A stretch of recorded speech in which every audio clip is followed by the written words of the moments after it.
ಅವರು ತಪಸ್ಸು ಮಾಡಿ ಇದು ಸಮಾಧಿಯಾದಂಥ ಜಾಗ. ಮತ್ತು ಮಾರ್ಕಂಡ ಋಷಿ ಅವರು ಒಳಗೆ ಪೂಜೆ, ಅವರ ಮೂರ್ತಿ ಇರುವುದು ಮಾರ್ಕಂಡ ಋಷಿಗೆ ಪೂಜೆ ಆಗ್ತಾಯಿದೆ.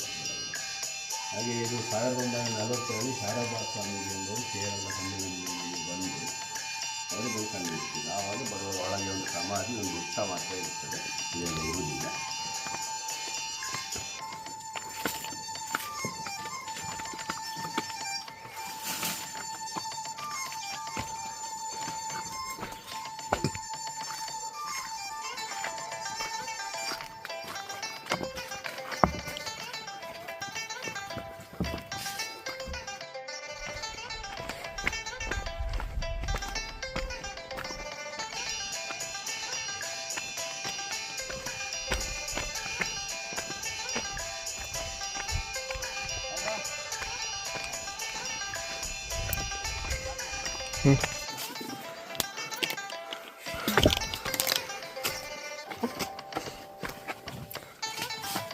ಇಲ್ಲ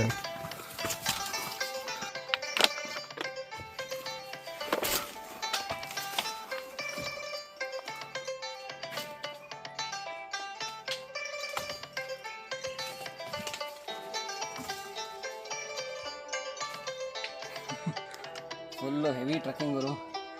ಆಯ್ತಲ್ಲ 3.5 ಕಿಲೋಮೀಟ್ರ್ ಆಯಿತು. ಬನ್ನಿ ಅರ್ಜೆಂಟ್ ಬಾರಪ್ಪ, ಶರ್ಟ್ ಬಿಚ್ಚಿದೆಲ್ಲ ಹಾಕೊಳ್ಳೋ ಶರ್ಟ್ನ.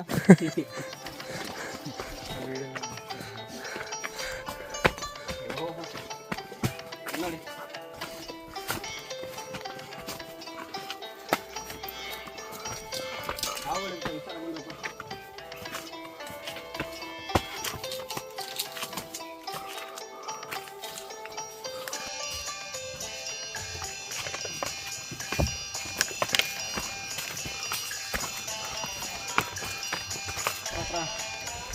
ಒಂದು 3 ಕಿಲೋಮೀಟ್ರು ತುಂಬ ಟಫ್ ಆಗಿರೋ ಒಂದು ಟೆರೈನಲ್ಲಿ ಟ್ರೆಕ್ಕಿಂಗ್ ಮಾಡಿದ್ವಿ. ಫುಲ್ ಎಕ್ಸಾಸ್ಟ್ ಆಗಿಬಿಟ್ಟಿದೆ.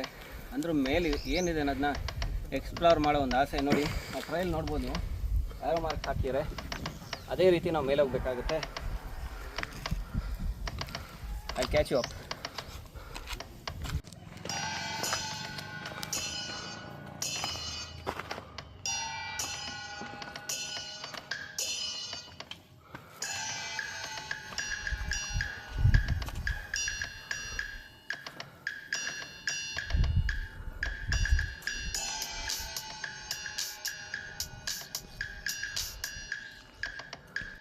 ನಾವು ಈ ಜಾಗದಲ್ಲಿ ರೀಚ್ ಆಗಿದ್ದೀವಲ್ವ, ಇಲ್ಲಿಗೆ ಬರೋಕ್ಕೆ ನೋಡಿ ರೂಟ್ ಯಾವ ಥರ ಇದೆ ಅಂತ ಎಕ್ಸ್ಪ್ಲೈನ್ ಮಾಡ್ತೀನಿ.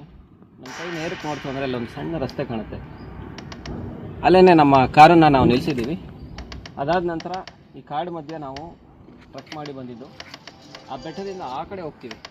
ಬೆಟ್ಟದಿಂದ ಆ ಕಡೆ ಭಾಗದಲ್ಲಿ ಫಸ್ಟ್ ಸಿಗ್ದಂಥ ಈಶ್ವರನ ದೇವಸ್ಥಾನ, ಅಲ್ಲೊಂದು ಸಣ್ಣ ಗವಿಯೆಲ್ಲ ಇದೆ.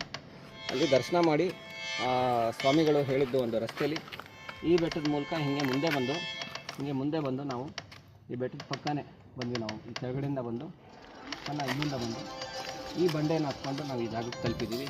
ಇಲ್ಲಿಂದ ಬಂದ ನಂತರ ನೋಡಿ ಅಲ್ಲಿ ಈ ಒಂದು ದೇವಿ ತೀರ್ಥ, ಒಂದು ಇದು ನೀರಿದೆ ಈ ಜಾಗದಲ್ಲಿ, ಆ ಗವಿ ಹತ್ರ.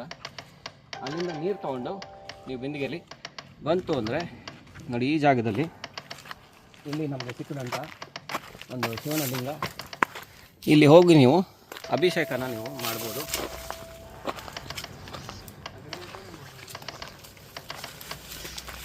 ತುಳುನಾಡ ಮೂಲಸ್ಥಾನ.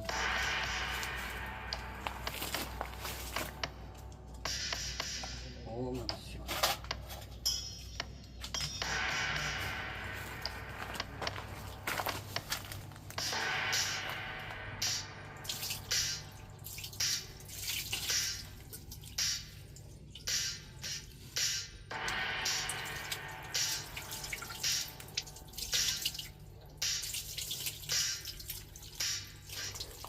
ಸೊ ಪ್ರತಿಯೊಬ್ಬರೂ ಸಾಧ್ಯ ಆದರೆ ಬಂದು ಒಂದು ಸಲ ಚಾಲೆಂಜ್ ಮಾಡಿ, ನಿಮ್ಮ ಒಂದು ಕೆಪಾಸಿಟೀಸ್ನ ಟ್ರಾವೆಲ್ ಮಾಡಿ, ಟ್ರಕ್ ಮಾಡಿ.